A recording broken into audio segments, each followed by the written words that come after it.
Mike, through 4 games now, you're only allowing 20 points in the first half. Through the 4, it seemed the defensive effort just great again tonight, right out of the chute. I think they only made 2 of their first 29 shots. Well, again, I got to give the players all the credit.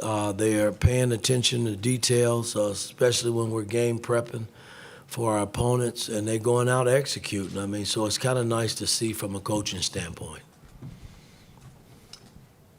Zach?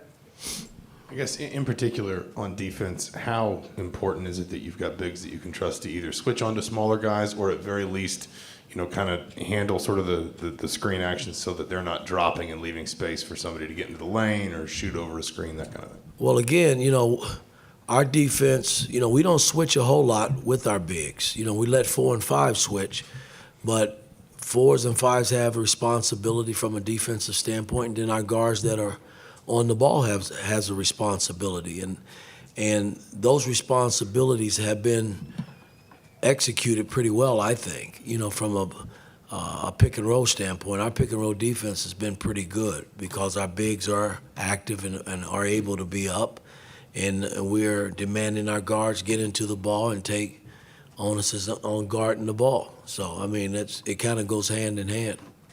Mike?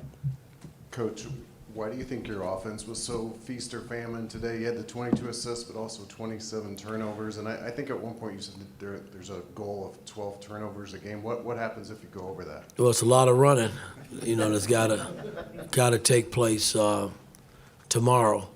But at the end of the day, this is something we haven't been accustomed to doing, and I'm a little disappointed about that. Our point guards had 8 between them.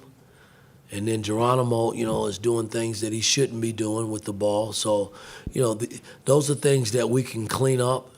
But overall, I thought it was a total team effort. Everybody that was thrown in the game tonight was ready to play, and that's important when you're trying to build winning ways. Kevin? What are your thoughts about how Christian handled his opportunity tonight? It was perfect. Again, I've always said next man up. He hasn't played a lot. But he was ready to play, and I thought he gave us some positive minutes. Did a lot of good things on the floor, on both ends of the floor. But we just got to get him running our ball club a little bit better and taking pride in not turning the ball over. Mike? Did you see that big game from Parker coming, and how important is that for you to have that on your team? Well, again, I saw that game. I saw Parker in one of our exhibition games shoot it like that, and I know he's capable. I've seen him in practice do it as well. And, he was ready to shoot tonight, which wasn't no hesitation. He caught it and he let it go. And, as we move down the road, man, he's going to have to do that for us, along with Miller and guys who do get wide open looks. They got to feel good about it and knock them down. Mike, what do you have to do to get Michael Durr to get going? I know he's had the operation, and it looks like he's not in that great a shape. But what do you got to do? Well, again, I thought he played well tonight. I really did. He missed some chippies around the bucket, but Mike is a big body, and for us, we need Mike to rebound, plug the hole up, and then when he gets it down there, make plays. That's what he's been capable of doing in the past. And we got to get him in better shape. But I think for the most part, he played about 15, 16 minutes tonight. I thought he played some positive minutes. I really did. Just got to rebound better for us. Hey, Coach, hope you're doing well.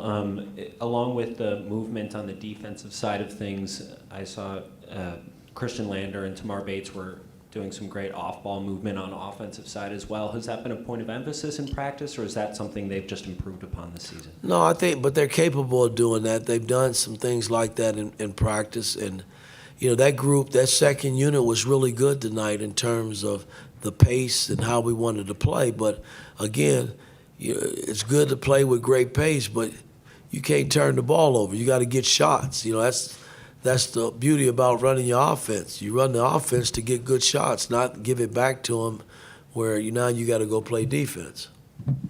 Coach, it seems like on any given night, someone can kind of shoulder the burden of the scoring. How important is that depth for you guys to make a deep run like you guys want to?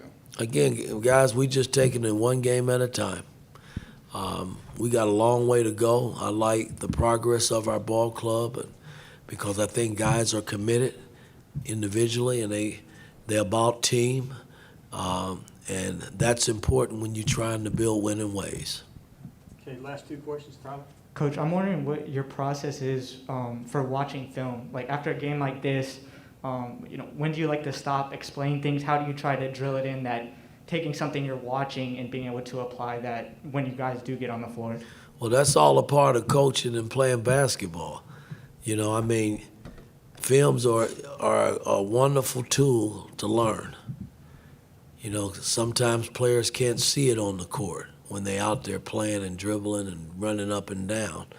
But film gives you a tool that when things are not right, you can always show it. And the beauty about the film is it don't lie.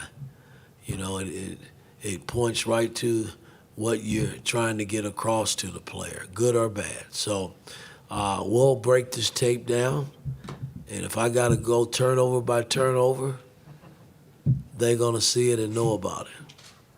Last question. Coach, what kind of adjustments were you kind of focused on in halftime toward the end of the first half and getting into the second? Well, again, you got a big lead like that. You hold a team to, 14 points? 14 points. I just tell guys at halftime, man, listen, we've been in this position a few times where, we didn't come out and play like we got the lead.